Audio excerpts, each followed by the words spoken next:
तो अदालती इस्लाहात होना चाहिए। इस सिलसिले में आप कहाँ तक हैं, और दूसरा इस मीटिंग के बारे में थोड़ा हमें बताएं सर। देखिए, मैं शुरू से ये मीटिंग डॉक्टर साहब अटेंड कर रहा हूँ। असल में ये जो स्पेशल कमेटी बनी थी, ये बनी थी जबकि पार्लियामेंट के ऊपर वो हुआ था हमला कह लें उसको या जो भी कह लें, जब इनके लोगों को उठा कर ले गए थे पीटीआई के जो पार्लियामेंट के अंदर छुपे हुए थे, उसके ये स्पीकर ने ये कमेटी बनाई थी।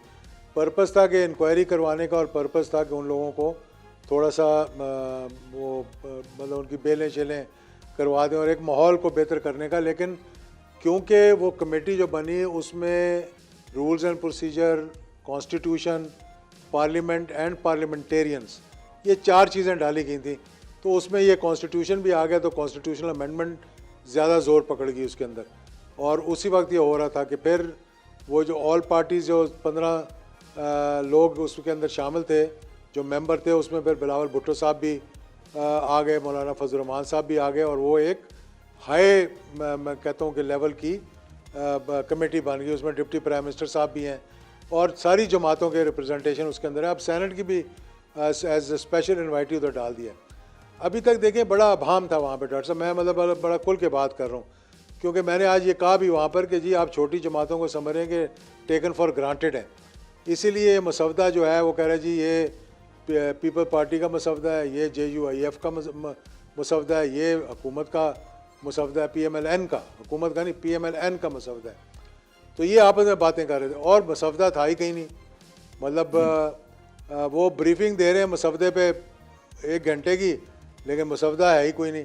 आज पहली दफ़ा बिलावल भुट्टो जरदारी साहब ने एक मसवदा पेश किया वहाँ, और उन्होंने कहा ये पीपल्स पार्टी का मसवदा है, ये हुकूमत का नहीं है, ये PMLN का नहीं है, ये पीपल्स पार्टी का है।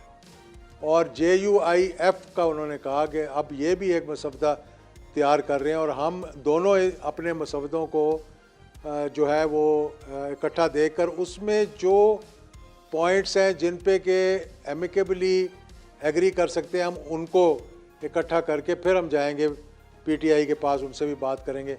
और कोशिश ये है कि कंसेंसस इवॉल्व किया जाए।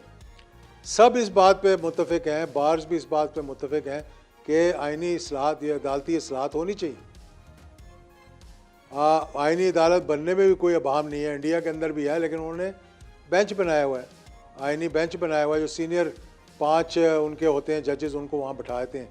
लेकिन यहाँ पे इरादा ये है कि भाई एक कॉन्स्टिट्यूशनल बेंच होना चाहिए जो सारा वक्त सुप्रीम कोर्ट जो है ना कॉन्स्टिट्यूशनल मैटर्स में ले लेती है, और आम आदमी जो है वो सालों सड़ते रहते हैं, अपनी कैद पूरी कर लेते हैं, अपनी उम्र कैद पूरी कर लेते हैं।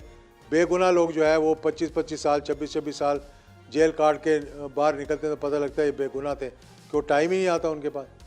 तो ज़्यादातर जो सुप्रीम कोर्ट का मामला चल रहा है वो आर्टिकल जो कि कॉन्स्टिट्यूशन से रिलेटेड हैं उन पे चलता है। तो एक कॉन्स्टिट्यूशनल अदालत बनाने में कोई अभाम नहीं है, इसमें कोई वो नहीं है। लोगों ने कहा ये जी कि ये पर्सन स्पेसिफिक है, उनको रिटायर होने दें, फिर उसके बाद हम करेंगे। उन्होंने ख़ुद कह दिया जी मैं नहीं बनना चाहता, और मेरा ख्याल है कि ये पर्सन स्पेसिफिक भी नहीं है। तो आज जब उन्होंने अपना मसवदा दिया पीपल्स पार्टी ने, तो उसके बाद फिर हुकूमत ने भी एक मसवदा दिया, और उस मसवदे में हुकूमत के मसवदे में हुकूमत ने जो मसवदा दिया, हुकूमत ने कहा कि हमने बार एसोसिएशंस को भी इनवाइट किया।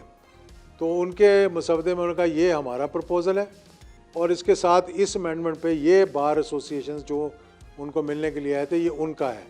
तो उन्होंने दोनों का मुआवजा करके उन्होंने कंपैरिजन करके सामने रखा। अब जो है वो कल भी मीटिंग बुलाई हुई है, लेकिन इस दौरान जो अब काम ये है कि पीपल्स पार्टी और JUIF ने बैठना है। JUIF भी कहते हैं हमारा मसवदा तकरीबन तैयार हो गया है, फिर उन्होंने दोनों मसवदों को देकर वे PTI से भी करना, ताकि एक कंसेंसस इवॉल्व हो सके। मुझे नहीं लगता कि कंसेंसस होगा, क्योंकि जो PTI के मेंबर बैठे हुए कमेटी में उनके जहन में अगर होगा भी तो इवेंचुअली डिसीजन तो बानी PTI ने लेनी है ना। सब्सक्राइब करें और बेल दबाएं ताकि कोई खबर रह न जाए।